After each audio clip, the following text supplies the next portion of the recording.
Hello friend, this is Aditya Prabhakar welcoming you in your channel get 90 plus सफलता का station. दोस्तों, board exam आने वाले हैं। आप लोग नर्वस भी होंगे, पर मैं आपको बताना चाहता हूं कि दोस्त, अगर आप पूरे साल मन लगा के पढ़े होंगे तो फिर आपको नर्वस होने की कोई आवश्यकता नहीं है। बोर्ड एग्जाम इतना सरल है कि आप 100% 90 प्लस स्कोर कर सकते हैं। बात बाकी, मैं आपको बोलना ये भी चाहता हूं कि साहसी वही होते हैं जो हर विषम से विषम परिस्थिति में अपने आप को संभाल कर रखते हैं और किसी भी कंडीशन पे अपने काम को करने में नहीं हिचकिचाते हैं और वो करते ही करते हैं। साथ ही साथ मैं आज लेकर आया हूँ quick revision for reflection of light, जिसमें कॉनकेव और कॉन्वेक्स मिरर पे जितने सारे पॉसिबल क्वेश्चंस बनते हैं वो मैं आपको करके बताऊंगा। साथ ही साथ रे डायग्राम, कॉनकेव और कॉन्वेक्स मिरर के इंपॉर्टेंट रे डायग्राम जो 100% बोर्ड एग्जाम में पूछते हैं वो बताऊंगा। इसके अलावा मैं एक मंत्र बताऊंगा जिससे आप मिरर के सारे न्यूमेरिकल को भी सॉल्व कर देंगे, मतलब साइन कन्वेंशन को भी मैं आपको बताऊंगा और बहुत आसान तरीके से। साइन कन्वेंशन आप देखिएगा तो निश्चित तौर पे आप उसको मतलब सारे के सारे न्यूमेरिकल्स जो है आप सॉल्व कर लीजिएगा। देखिए बेटा, साइन कन्वेंशन जो है उसमें आपको बेसिकली कॉन्सेप्ट की जरूरत होती है, उसमें कोई रटने वाली चीज नहीं है। और मैं बोलूं कि हर एक सब्जेक्ट, बेसिकली फिजिक्स और मैथ, ये दो ऐसे सब्जेक्ट हैं जिसमें कॉन्सेप्ट की जरूरत है। बहुत सारे वीडियो में आए हैं कि आप 10 दिन में 90 प्लस ले आइए, 100 आउट ऑफ 100 10 डेज में, 100 आउट ऑफ 100 एक महीना में, 30 डेज मैराथन, 70 डेज मैराथन। ऐसे करते करते बहुत सारे वीडियो आप देख रहे होंगे, पर यकीन मानिए, अगर आप कॉन्सेप्ट पे कमांड नहीं करेंगे तो दुनिया के कोई भी एग्जाम में सफल नहीं होंगे। ये सच्चाई है बेटा, मैं आपको झूठ नहीं बोलना चाहता हूँ, सच्चाई यही है। तो कॉन्सेप्ट बिल्ड करिए। अगर आपका कॉन्सेप्ट बिल्ड नहीं हुआ है तो प्लीज प्लीज प्लीज आप बुक उठा के पढ़िए, एनसीईआरटी को पढ़िए। एनसीईआरटी से बेहतरीन बुक पूरे संसार में कोई नहीं, संसार में कोई नहीं है एनसीईआरटी से बेहतरीन बुक। इसलिए मेरा यकीन करिए, एनसीईआरटी को रगड़ के मेहनत करिए। और मैं आपको ऑल द बेस्ट कहना चाहता हूँ। इस पूरे वीडियो को आप देखिए। इस पूरे वीडियो में मोस्ट इंपॉर्टेंट, जो सबसे इंपॉर्टेंट है और जो भी क्वेश्चंस उसी पे पूछे जाते हैं, रिफ्लेक्शन ऑफ लाइट का मैं करवाया हूँ। तो बिना समय गंवाए चलिए शुरू करते हैं। अगर मैं मिरर की बात करूँ तो दो टाइप के मिरर्स हमने पढ़ा था, एक प्लेन मिरर, एक स्फेरिकल मिरर। स्फेरिकल मिरर में दो टाइप्स होते हैं। कौन कौन सा? एक होता है कॉनकेव और एक होता है कॉन्वेक्स। ठीक है, कॉनकेव और कॉन्वेक्स, कॉनकेव और कॉन्वेक्स। कॉनकेव और कॉन्वेक्स मिरर में सबसे ज़्यादा अगर कोई क्वेश्चंस अगर पूछे जाते हैं दोस्तों, तो सबसे ज़्यादा क्वेश्चन पूछे जाते हैं वो भी इमेज फॉर्मेशन पे, रे डायग्राम पे सबसे ज़्यादा क्वेश्चन पूछे जाते हैं। इसके अलावा इमेज डिस्टेंस, ऑब्जेक्ट डिस्टेंस निकालने के लिए पूछे जाते हैं। तो हमको इन दोनों मिरर का रे डायग्राम को समझना होगा। रे डायग्राम, रे डायग्राम को एकदम रट लेना है, किसी भी तरीके से छोड़ना नहीं है, अच्छे से बनाना है रे डायग्राम। और दूसरा पॉइंट, इस मिरर से क्या क्या आ सकता है? न्यूमेरिकल। न्यूमेरिकल न्यूमेरिकल में वही image distance, image image distance और ऑब्जेक्ट डिस्टेंस, ऑब्जेक्ट डिस्टेंस, यही आपको पूछा जाएगा। तो चलिए बिना समय गंवाए हम लोग रे डायग्राम की तरफ बढ़ते हैं। तो सबसे पहले हम लोग पढ़ेंगे रे डायग्राम ऑफ कॉनकेव मिरर। रे diagram of concave mirror. Concave mirror का रे डायग्राम के बारे में आज हम लोग पढ़ना शुरू करेंगे। कॉनकेव मिरर का रे डायग्राम के बारे में हम लोग पढ़ेंगे और देखेंगे कि और हम इसमें क्या कर सकते हैं और कैसे इसको अच्छे से अप्रोच कर सकते हैं। ठीक है, रे डायग्राम। तो सबसे पहले द फॉर्मेशन ऑफ इमेज, अगर किसी ऑब्जेक्ट को अलग अलग जगह पे कॉनकेव मिरर के सामने रखते हैं, ठीक है, तो लिखेंगे रे diagram for the formation of images by the concave mirror.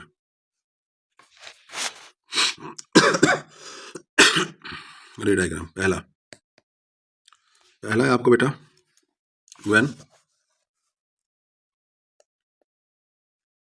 when object placed beyond C मतलब सेंटर ऑफ कर्वेचर, और सेंटर ऑफ कर्वेचर के बियॉन्ड में, मतलब सेंटर ऑफ कर्वेचर यहाँ है और इमेज को इधर रख रहे हैं, मतलब बियॉन्ड में अगर इमेज को रखा, ऑब्जेक्ट को रखा जा रहा है तो फिर उसका इमेज कैसा बनता है उसको ध्यान देते हैं हम लोग। चलिए बनाते हैं। सपोज डैट एक कॉनकेव मिरर यहाँ पे है, ठीक है। अब कॉन्केव मिरर बन गया तो हमको क्या बनाना होगा, एक प्रिंसिपल एक्सिस। प्रिंसिपल एक्सिस बना दिया, अब हमको फोकस बनाना है।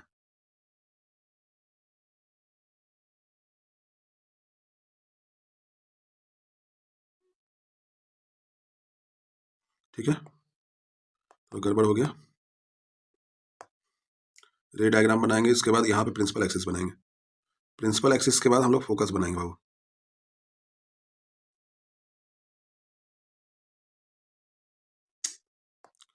बार बार गलत हो जा रहा है फोकस बनाने में।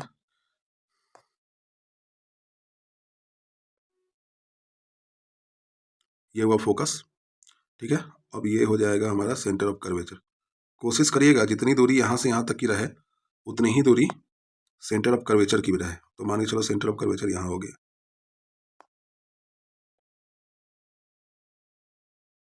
सेंटर ऑफ कर्वेचर यहाँ हो गया।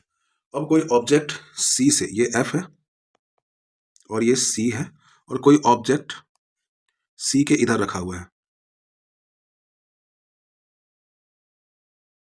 सी के इधर रखा हुआ है। ठीक है, अब सी के इधर रखा हुआ है। अब हमको ध्यान देना है कि हमको दो रे निकालना है, एक parallel to the principal axis. Principal axis के पैरेलल हमको एक रे निकालना है, तो हम यहाँ से एक पैरेलल रे लेके जा रहे हैं हम लोग।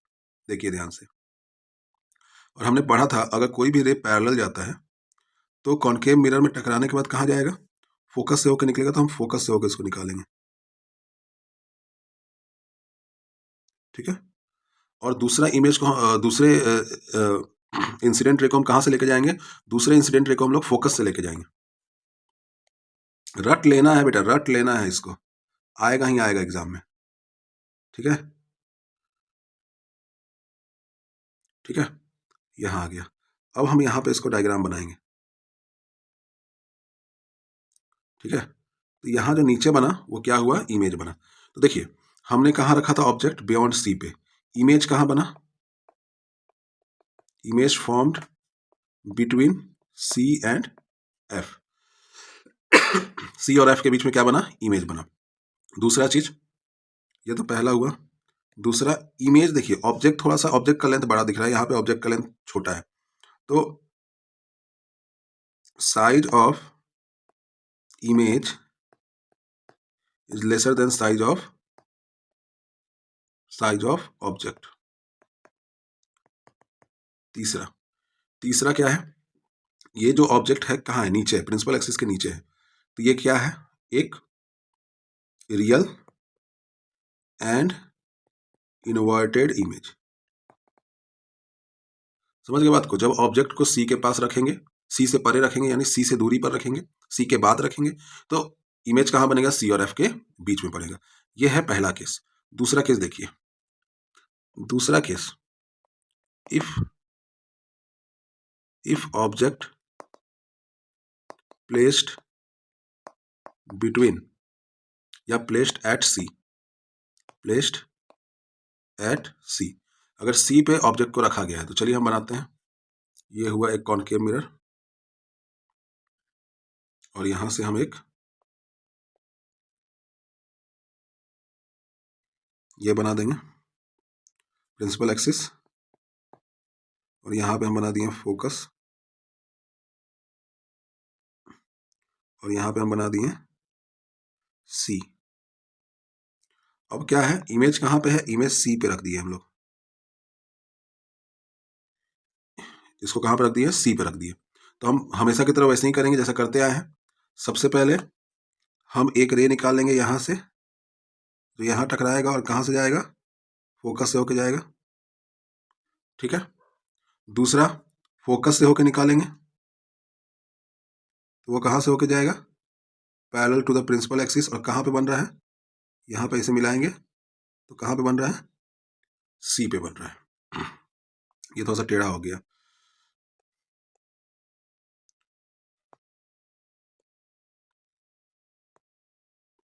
ठीक है, फिर से मैं बता रहा हूं, दूसरा, पहला तो ये बन गया, दूसरा यहां से ले गए फोकस से होते हुए, और टकराने के बाद इधर से ले गए, और कहां बन गया, सी पे। बच्चों ध्यान ये देना है कि फोकस और सी की दूरी जो है वो सेम होनी चाहिए। जितने दूर में इधर से फोकस आया है उतनी ही दूर में इधर से और फोकस और सी के बीच की दूरी होनी चाहिए। पोल और फोकस के बीच की दूरी और सी और एफ की बीच की दूरी सेम होनी चाहिए। अब देखो, जब ऑब्जेक्ट सी पर रहे तो इमेज कहाँ बनेगा? इमेज फॉर्म्ड एट सी, पहला। दूसरा क्या है? दूसरा है इमेज का साइज सेम रहेगा, size of image equal size of object, ठीक है। तीसरा क्या रहेगा? Size of image is equal to size of object. तीसरा क्या रहेगा? Real and inverted, real and inverted, ठीक है। दूसरा हो गया। तीसरा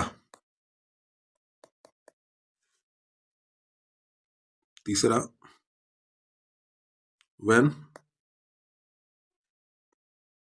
object placed at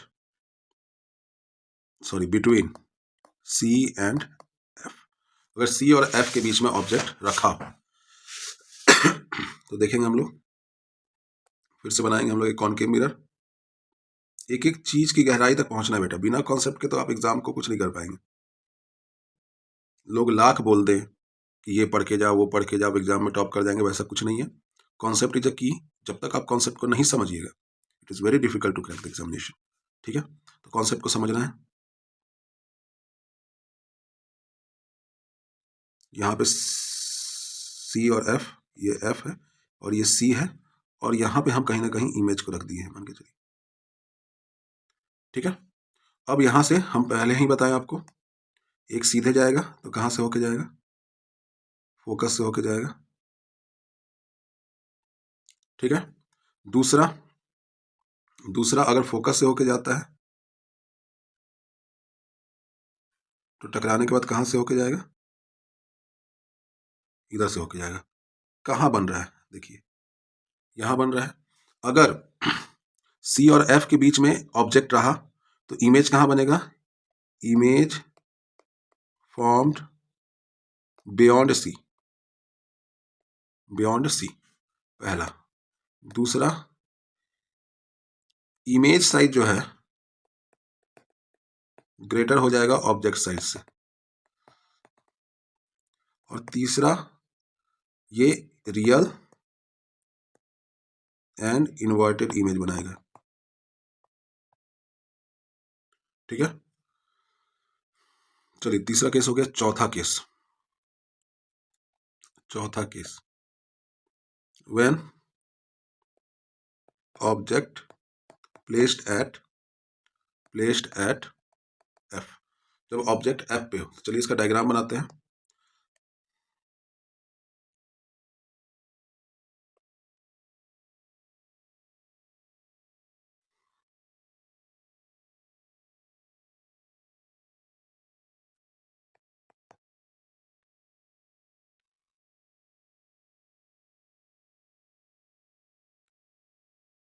एफ पे हो, यहां से टकराया, एफ से होके निकलेगा। दूसरा, सेंटर ऑफ कर्वेचर से होके निकलेगा। तो देखिए यहाँ पे क्या बन रहा है, जहां पे दो लाइन आपस में मीट करती है वहीं पे इमेज बनता है। यहाँ लाइन कभी मीट ही नहीं करेगा तो इमेज कहाँ बनेगा? इनफाइनाइट पे, ठीक है। फिजिक्स में कहा जाता है कि कहाँ बनेगा? इनफाइनाइट पे जाके मिलेगा, ठीक है। तो इनफाइनाइट पे मिलेगा यानी इमेज जो होगा हाईली एनलार्ज होगा, ठीक है। अगर एफ पे हो तो इमेज फॉर्म्ड कहाँ होगा? इमेज फॉर्म्ड एट इन्फिनिटी, पहला। दूसरा, image size is highly enlarge.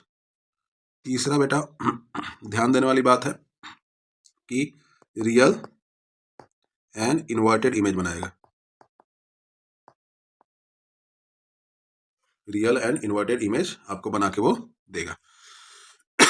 चलिए आखिरी 4 हुआ, 5वें की तरफ बढ़ते हैं। ये सेकेंड लास्ट है।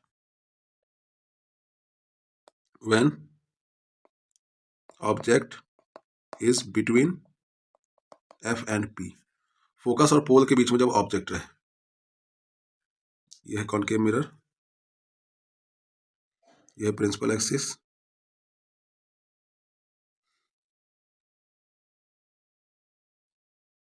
ठीक है। अब हमको यहाँ पे ऑब्जेक्ट हम बना दिए, मान के चलो ये ऑब्जेक्ट बन गया, ठीक है। ये एफ है और ये सी है। पहला जाएगा सीधे parallel to the principal axis, ठीक है। टकराने के बाद वो कहाँ से होके जाएगा, फोकस से होके जाएगा, ठीक है। दूसरा सेंटर ऑफ कर्वेचर से होके जाएगा, और जैसे जाएगा वैसे ही वो बाहर वापस आ जाएगा। पर ये लगेगा अपीयर टू मीट, मतलब इसका इमेज कहाँ बनेगा बेटा, इसका इमेज कहीं ना कहीं यहाँ बनेगा, बिहाइंड द स्क्रीन। इकलौता ऐसा केस है कॉनकेव मिरर का, इकलौता ऐसा केस है जहां पे ऑब्जेक्ट जो है बिहाइंड द मिरर, मतलब ऑब्जेक्ट वर्चुअल और इरेक्ट इमेज फॉर्म कर रहा है, virtual and erect image form हो रहा है। दूसरा बात कि एनलार्ज इमेज बन रहा है। और तीसरा बात, पहला बात यह है कि ये बिहाइंड द मिरर बन रहा है, ठीक है। यही इकलौता केस है, मतलब कहा जाए इस पे एक क्वेश्चन भी बन सकता है कि किस केस में concave mirror virtual image form करता है, तो आप बताओगे in the case when object is place in between F and P. चलिए अब छठा क्वेश्चन, छठा क्वेश्चन की तरफ, मतलब छठा पॉइंट की तरफ चलते हैं। इसको मैं लिख ही देता हूं। इफ ऑब्जेक्ट प्लेस्ड बिटवीन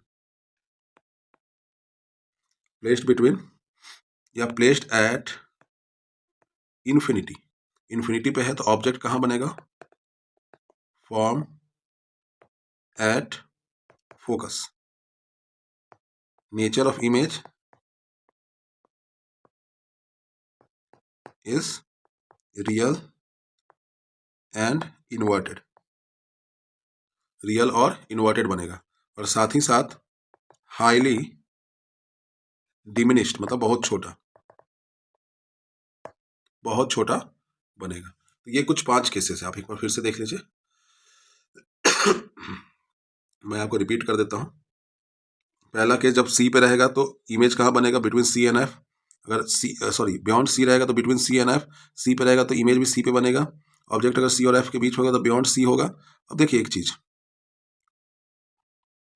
जैसे जैसे ऑब्जेक्ट ऐसे आते जा रहा है वैसे वैसे इमेज इधर फॉर्म हो रहा है और इमेज का साइज बढ़ता जा रहा है, ठीक है। समझे बात को, जैसे ही हम लोग प्रिंसिपल एक्सिस की तरफ बढ़ रहे हैं, इमेज का फॉर्मेशन प्रिंसिपल एक्सिस से दूर होते जा रहा है, फोकस से दूर होते जा रहा है, और इमेज का साइज जो है वो ग्रेटर होते जा रहा है। आई होप आपको ये समझ में आया है।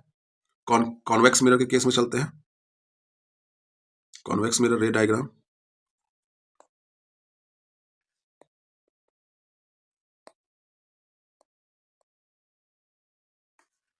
कॉन्वेक्स मिरर ऐसा बनेगा,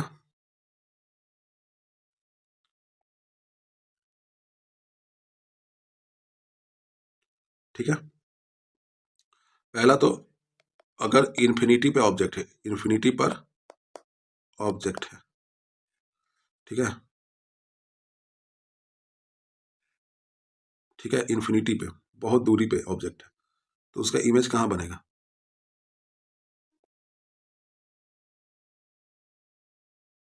जैसा कि हम लोग जानते हैं, इधर से लाइट आएगा, टकराएगा, स्कैटर्ड हो जाएगा, डाइवर्ज हो जाएगा, डाइवर्ज हो जाएगा। उसी तरह से कहीं से भी दो लाइट आएगा तो वो भी इधर से भी डाइवर्ज हो जाएगा, इसी के लिए इसको डाइवर्जिंग लेंस कहते हैं। और ये कहाँ पे होगा, appear to meet at focus, focus पे जाके मिलेगा, ठीक है। एक बार और ध्यान दीजिएगा, कॉनकेव मिरर को कन्वर्जिंग लेंस कहते हैं, क्यों, क्योंकि वो कोई भी ये को कंजर्व करता है। और उसको डाइवर्जिंग लेंस कहते हैं क्योंकि वो कॉन्वेक्स मिरर डाइवर्जिंग लेंस है क्योंकि वो स्कैटर्ड करता है, उससे टकरा के जाता है। समझ गए बात को। इसमें एक दो ही केस है कॉन्वेक्स मिरर में, ज्यादा केस नहीं है, ठीक है। अगर कहीं पे भी मान के चलो, दूसरा है position of image between infinity and pole. अगर इन्फिनिटी और पोल के बीच में कोई भी ऑब्जेक्ट रखा हुआ है तो उसका इमेज कैसा बनेगा। मान के चलो पोल और इन्फिनिटी के बीच में ये ऑब्जेक्ट रखा हुआ है, ठीक है। तो पहला क्या होगा, हमने बताया आपको, सीधे जाएगा, टकरा के कंजर्व ना होके डाइवर्ज हो जाएगा, ठीक है। But it appear to meet like this, ठीक है। ठीक है, फोकस की तरफ जाएगा, दूसरा सेंटर ऑफ कर्वेचर की तरफ जा रहा है, तो टकरा के वापस आ जाएगा और appear to meet at here. तो मान के चलो ये फोकस है और फोकस और पोल के बीच में जाके इमेज बनेगा। इमेज कैसा बनेगा, बहुत छोटा बनेगा, ठीक है। तो यही दो केस है कॉन्वेक्स मिरर का। आई होप आपको पूरा का पूरा रे डायग्राम समझ में आया होगा।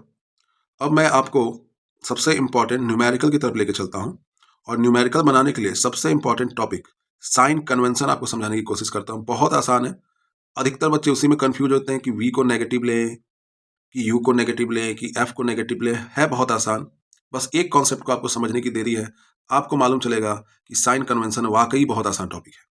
तो बिना समय गंवाए चलिए शुरू करते हैं। तो जैसा कि हम देख रहे हैं, साइन कन्वेंशन एक्चुअली में होता क्या है। साइन कन्वेंशन,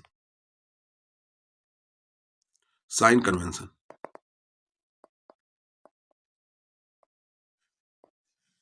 साइन कन्वेंशन मतलब साइन कैसे रखा जाएगा, ठीक है। अब साइन कन्वेंशन का कब यूज हुआ, क्यों यूज हुआ, तो हमारे पास मिरर फॉर्मूला है बेटा, मिरर फॉर्मूला है, और मिरर फॉर्मूला कहता है 1/u + 1/f = 1/v। इसको कहते हैं मिरर फॉर्मूला, ठीक है। मिरर फॉर्मूला किसको कहते हैं, मिरर फॉर्मूला इसी को कहते हैं। तो साइन कन्वेंशन क्या होता है एक्चुअली, वो समझने की कोशिश करते हैं। तो साइन कन्वेंशन का अर्थ होता है कि इमेज डिस्टेंस को, ऑब्जेक्ट डिस्टेंस को, और साथ ही साथ फोकल लेंथ के डिस्टेंस को, इमेज हाइट को, ऑब्जेक्ट हाइट को पॉजिटिव लेना रहता है कि नेगेटिव लेना रहता है, उस पर कंडीशंस रहते हैं। तो चलिए कंडीशन समझते हैं। सबसे पहले मान के चलो ये एक कॉनकेव मिरर है, मैं कॉनकेव मिरर के हिसाब से ही आपको समझा देता हूँ, उसके बाद कॉन्वेक्स मिरर में भी समझा दूंगा। ये कॉनकेव मिरर का केस मैं आपको पहले समझाता हूँ, ठीक है। ये प्रिंसिपल एक्सिस है।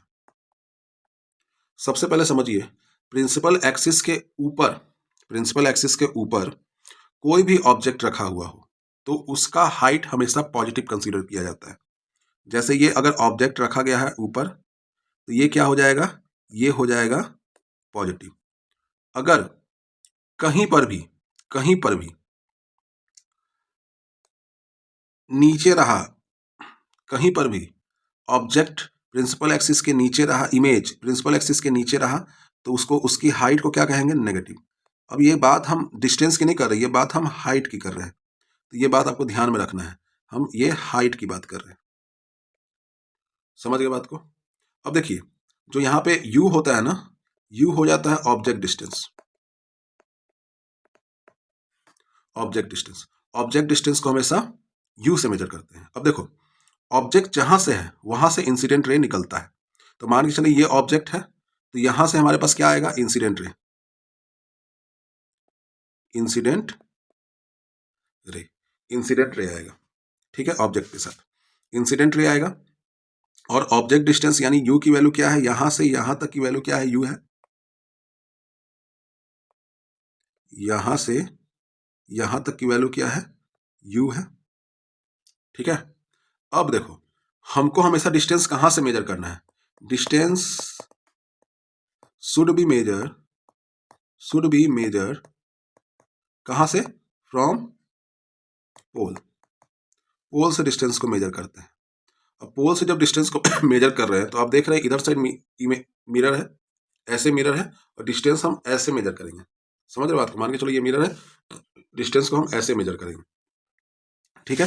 जब हम ऐसे मेजर कर रहे हैं डिस्टेंस को, जब हम ऐसे मेजर कर रहे हैं, जब ऐसे मेजर कर रहे हैं डिस्टेंस को, जब डिस्टेंस को इधर से हम मेजर कर रहे हैं, इट मीन्स हम इंसिडेंट रे के ऑपोजिट मेजर कर रहे हैं।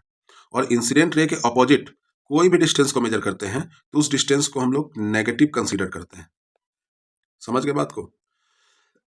अगर इधर ही कोई इमेज बन गया तो वो भी ऐसे ही मेजर किया जाएगा, और वो भी क्या कहलाएगा, नेगेटिव कहलाएगा। समझ गया बात को? अच्छा, अगर मान के चलिए कॉनकेव मिरर की बात करें तो फोकल लेंथ इधर होती है f, और f भी हम इधर से इधर मेजर कर रहे हैं, f का भी डिस्टेंस, तो f भी क्या हो जाएगा? नेगेटिव हो गया। ये किसका बात है? ये कॉनकेव मिरर का बात है। अब चलिए कॉन्वेक्स मिरर में समझते हैं, एक बार आप देख लीजिए। अब कॉन्वेक्स मिरर की बात समझते हैं। कॉन्वेक्स मिरर ऐसे है, ये कॉन्वेक्स मिरर है, ठीक है। कॉन्वेक्स मिरर का मिरर ऑब्जेक्ट इधर रखा जाता है, ठीक है। इंसिडेंट रे ऐसे आएगा, इंसिडेंट रे ऐसे आएगा। तो u का जो डिस्टेंस है, मतलब u हम, ये u है, और मेजर इसका भी हम पोल से करेंगे। u का मेजरमेंट पोल से कर रहे हैं, इधर से ऐसे कर रहे हैं, तो u की वैल्यू क्या हो जाएगी? नेगेटिव। कॉन्वेक्स मिरर में हमेशा बिहाइंड द मिरर इमेज बनता है, तो इमेज कहीं पे भी बनेगा, तो इधर बनेगा कहीं पे, तो इमेज डिस्टेंस क्या हो जाएगा? इमेज डिस्टेंस v जो हो जाएगा वो हो जाएगा पॉजिटिव, और फोकल लेंथ भी इसका इधर ही है, तो फोकल लेंथ भी क्या हो जाएगा? पॉजिटिव। अब मैं आपको समझाता हूं। अगर मैं तीन चीज को कंसीडर करता हूं, फोकल लेंथ f, दूसरा इमेज डिस्टेंस v, तीसरा ऑब्जेक्ट डिस्टेंस u, और किस मिरर की बात कर रहे हैं? पहला कॉनकेव और दूसरा कॉन्वेक्स, ठीक है। Focal length, focal length concave mirror में हमेशा नेगेटिव रहता है बेटा, नेगेटिव। भी जो होता है वो नेगेटिव होता है, एक्सेप्ट वन, एक्सेप्ट वन। और ये वन कौन सा केस है? ऑब्जेक्ट कहां रहेगा? Between f and p। u की वैल्यू क्या है? नेगेटिव, ठीक है। u की वैल्यू हमेशा क्या रहेगी? नेगेटिव। अब देखो कॉन्वेक्स मिरर में, कॉन्वेक्स मिरर में फोकल लेंथ हमेशा हम लोग पॉजिटिव मेजर करेंगे, v की वैल्यू हमेशा हम लोग पॉजिटिव मेजर करेंगे, और u की वैल्यू हमेशा हम लोग नेगेटिव मेजर करेंगे। तो यही होता है साइन कन्वेंशन। आई होप आपको साइन कन्वेंशन समझ में आ गया होगा। चलिए, अब साइन कन्वेंशन जब आपको समझ में आ गया, तो आपको यह समझना है कि मिरर फॉर्मूला क्या होता है।